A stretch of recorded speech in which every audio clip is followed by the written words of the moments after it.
Hello,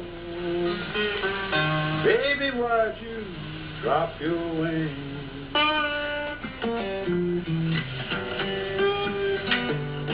Where did you leave? Why did it let you go? How's everything up in heaven? I'm alone. Why did you trade heaven for these earthly things? When did you lose your halo? Baby, that's your way. People would say it's very difficult for a young white boy brought up in Surrey, England, to be so taken with and to want to take over music by black people in having come from Africa to the south of America. I felt through most of my youth that my back was against the wall, and that the only way to survive that was with dignity and pride and with courage. And I heard that in certain forms of music. I heard it most of all in the blues, because that was an individual. It was always one man, or with his guitar versus the world. And it wasn't a company, it wasn't a band or a group or anything. It was, when it came down to it, it was one guy who was completely alone and had no options, no alternatives whatsoever other than just sing and play to ease his pain. And that echoed what I felt in many aspects of my life during that time. Why did you trade heaven just for these earthly things? Why did you lose your little hello? As a young guitarist, Clapton's heroes were bluesmen. Big Bill Brunsey, Lead Belly, and their 60s counterparts, the Chicago electric blues players like B.B. King and Buddy Guy.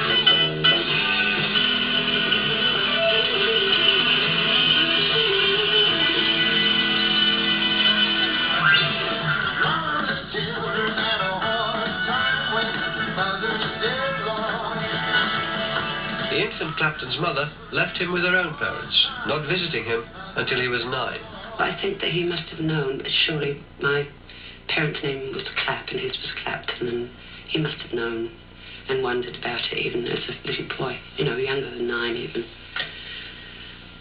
But I probably, by my coming back to England, it made it realise it that much more. I thought he was very much a loner, which he probably was. A bit confused by me coming back, and understandably so, I guess. He's a bit of a loner, really, to start with. And, he's had an imaginary horse and all those sorts of things, you know. He stood on the doorstep and play with snails, and every snails would go around on the ground. But he's a lovable kid, you know, he still is, anyway.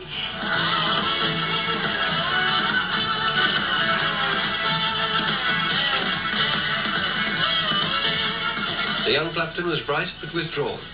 He felt isolated by his illegitimacy and found it difficult to communicate, often preferring to listen to records or the Uncle Mac children's program on the radio. every night. Uncle Mac used to play occasionally for some reason or another, you know, a Big Bill Broomsy track or a Chuck Berry track. And those are the ones that stuck out instead of Pink Toothbrush or whatever, or, the Runaway Train comes over the hill and Jim Lulu, which you get every bloody week. I mean, but every now and then he'd sling one in, and that would get me. And it was the idea of the combination that maybe you could reproduce that somehow. He kept on about this electric guitar, so you can join a band, you see. Anyway, we said, okay. I said, well, we can't pay for that right.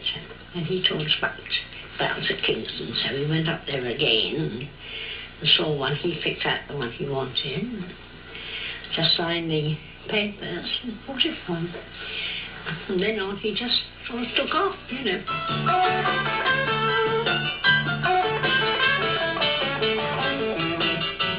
But the sad part about it, before it was finished paying, he'd sold it to someone else.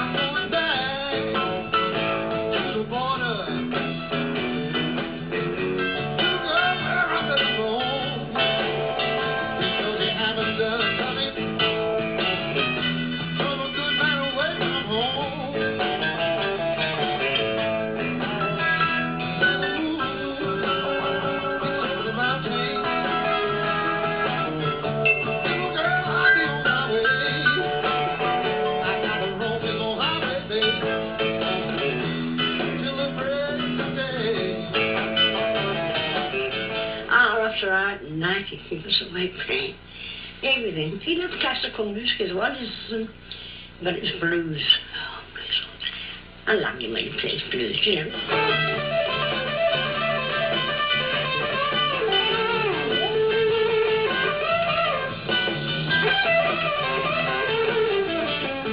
He really is a blues man, I think.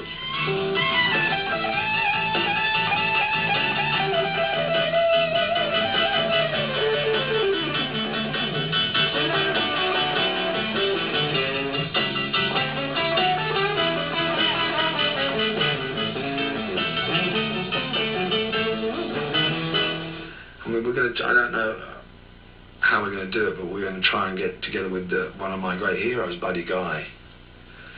And when he's got, if you put him on the stage with me, it's a whole chemical thing happens, whereby it's like a taut string on a violin, suddenly it's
put me next to a blues player and I'm that kid again.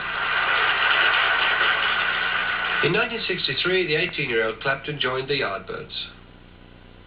The Yardbirds were, some middle-class lads that really just wanted to have a lot of fun and get in the van and go up the M1, really. That was the main aim. The beginning of touring. And girls, Clapton never felt he really belonged in the Yardbirds, set apart by his working-class background. But the Yardbirds quickly became popular, and their clean-cut look appealed particularly to certain groups of fans. The Mods were big fans of the Yardbirds, and Eric was definitely a face, you know, as far as Mods were concerned. Not all the other hairy arseholes in the band. I mean, they really were a shambles, that band, apart from Eric.